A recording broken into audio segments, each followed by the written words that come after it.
Hello everyone, আসসালামু আলাইকুম। আশা করছি তোমরা আল্লাহর মতো অনেক ভালো আছো।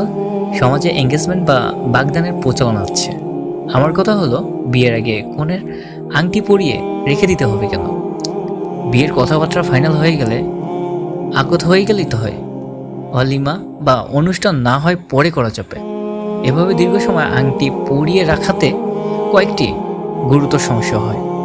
যেমন হবু বর কনের মধ্যে ফোনের মধ্যে কিন্তু কথা চলতে থাকে, আর সেটা হলো কিন্তু সম্পূর্ণভাবে কিন্তু হারাম।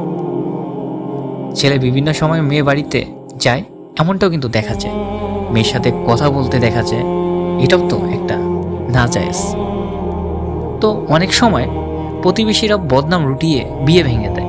শয়তানের কুমন্ত্রণা, মানুষের বদনজরের কারণেও কিন্তু বিয়ে ভেঙে যেতে পারে। শুভ কাজে তো দেরি করা উচিত নয়। হবু বর হয়তো কনের ছবি দেখে দেখে সময় কাটায়, তার মানে সর্বক্ষণ একজন বেগনার নারীর কল্পনা জল্পনায় চলতে থাকে। প্রিয় ভাই, আমাদের এমন ভুল মোটেও করা উচিত না। তাই আমাদেরকে সতর্ক হতে হবে। ভিডিওটি ভালো লাগলে অবশ্যই লাইক করে দিও, খারাপ লাগলে ডিসলাইক করে দিও। দেখা হচ্ছে নতুন আরেকটি ভিডিওতে।